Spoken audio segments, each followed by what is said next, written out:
everyone, welcome back to At Home Cooking. So today we're going to be making our creamy Tuscan salmon. Let's get started. First, we have our salmon nicely dried and laid out on our board. We will generously season our fillets with kosher salt and freshly ground black pepper.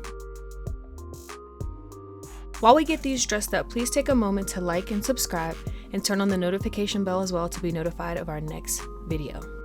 Also, all of the specific measurements and ingredients will be in the description box below. Set those to the side, and now onto our asparagus. I've washed my asparagus and will let them rest on a paper towel while I break off the stems to absorb some of that water.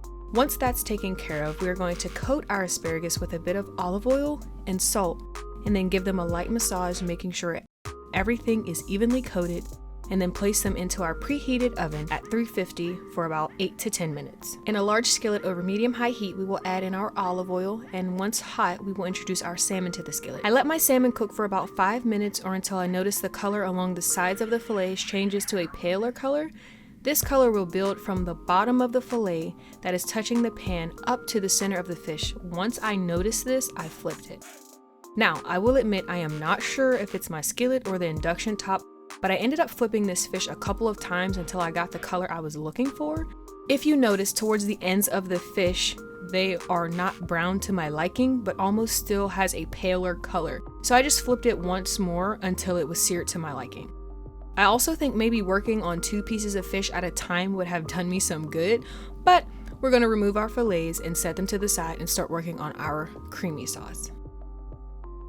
In the same skillet, I have already combined, due to the loss of footage, such a shame, our melted butter, onions, which we have sauteed for about 3 minutes, and then added our garlic in and sauteed for an additional minute or until the garlic is fragrant before we added in our white wine if you are using, or you can use chicken stock. We will mix it in thoroughly before we let it simmer and reduce down slightly. This is also where you would introduce your sun-dried tomatoes, however we did not have them on hand, so I just didn't use them this day. Once reduced, we will drop our heat down to low before adding in our heavy cream, a pinch of salt, and some freshly ground pepper to taste, and stir this all together.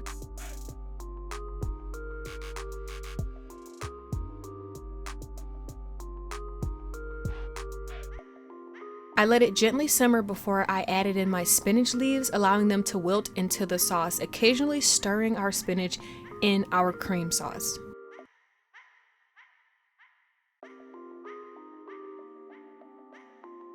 Following that up with a bit of our Parmesan cheese, we are going to allow the sauce to simmer for a moment until all of the cheese has melted throughout the sauce.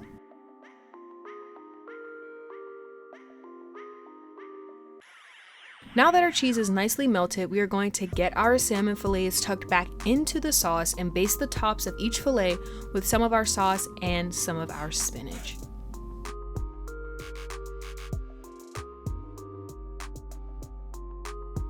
Man, my mouth is watering looking back on this. We had this like a week ago, and I'm ready to hit the market and get some more salmon and make this again. It was so good. But now we're gonna get this all tried up, but first we're gonna pray like we always do. Dear Heavenly Father, we thank you for this food that we're about to eat, that it be nourishing and keep us strong. In Jesus' name we pray, amen. So I'm just gonna take a little bit on the fork, and then I'm also going to make sure I get me a spoonful with some of that asparagus on it. This was my first time making asparagus for me and my family. I've had it before, but I've never made it for my family. So it was interesting to see the reaction of my children and also my spouse. They all really enjoyed it, so that was a win-win for me. Thank you so much for clicking on this video and joining our family today. Please make sure you like and subscribe and enable that notification bell as well to be notified of our next video.